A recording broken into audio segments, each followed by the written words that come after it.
I just want to put this disclaimer in the beginning of the video. This video was scripted months ago. I just now got around to doing it. So I don't talk about She-Hulk or any MCU show or movie that came out before Thor Love and Thunder. So just a disclaimer.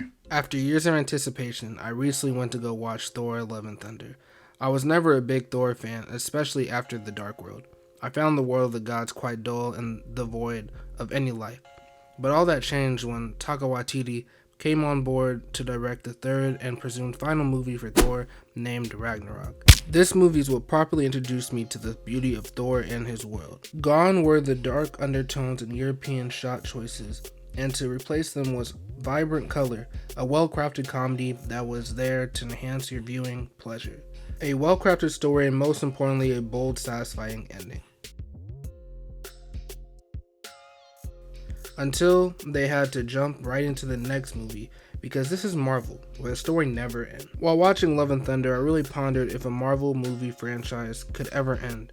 Like they say, all good things come to an end, and to me, the ending is supposed to be the best part. For the audience, you are able to see the characters come full circle, from their start to end. We can go through all the complicated trilogies of the MCU, and you can see the story does not stop with their last movie. Steve Rogers' Captain America ended up sticking to his morals and becoming an enemy of the state. In the sense of the simple trilogy arc, this would have been a great send-off for the character, but this is Marvel, where your character is never truly over. Steve ended up appearing in 2 more Avengers movies, and his mantle lives on in a sequel series where Sam Wilson is now Cap.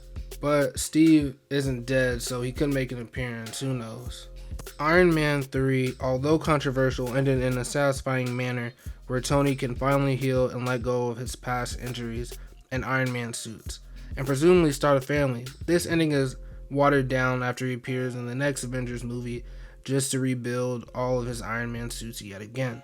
Although you could say this is a more realistic character for Tony, falling back into his vices when he is terrified of the looming threat in his dreams. But as a viewer, you know this obsession will only end with cancellation. Not even death can stop Iron Man from evolving. Ironheart is getting her own series on Disney Plus while also appearing in Wakanda Forever. Rhodey is also getting his own Disney Plus series, presumably resolving the fallout of Tony's death and where his armors have been. Tony might be dead, but Iron Man will never really die. Ragnarok, a film that wholeheartedly reinvented the character of Thor, and at the same time gave a fully realized king and god of thunder without his hammer. He even resembles Odin by losing his right eye after a battle so large that his people are forced to find a new home. Sons of Odin, Valkyrie, Heimdall, and the very valuable Korg, Asgard will become anew, for it's not a place, it's a people. Until that post-credit scene, Thor's next appearance is in Infinity War, which picks up minutes from Ragnarok, now with half of Asgard killed by the Mad Titan, including Heimdall and his brother Loki. Thor goes on to find a new weapon in Stormbreaker, and even gains a new eye from Rocket, mostly undoing everything in Ragnarok in an hour. Thor goes on to famously not go for the head, and some would say he let Thanos snap away half the universe. Thor proceeds to let himself go along with Asgard, which most kingly duties are left to Valkyrie. Thor goes on to help in the battle with Thanos and officially gives his crown to Valkyrie, officially making her king. He goes on to protect the galaxy with the Guardians. This now brings us back to Love and Thunder, a movie that I was hesitant about because I really thought Ragnarok was Thor Odinson's end. My upside for the film came from Jane Foster. Perhaps she can carry on from Thor Odinson's past and venture into a new path, while Odinson is pretty much done like its counterparts in the original Avengers. So when I saw this movie, I was seriously mixed. It's yet again another direction for Thor, drowned in even more comedy that sometimes doesn't mean much to the story and just distracts from what the movie is trying to focus on.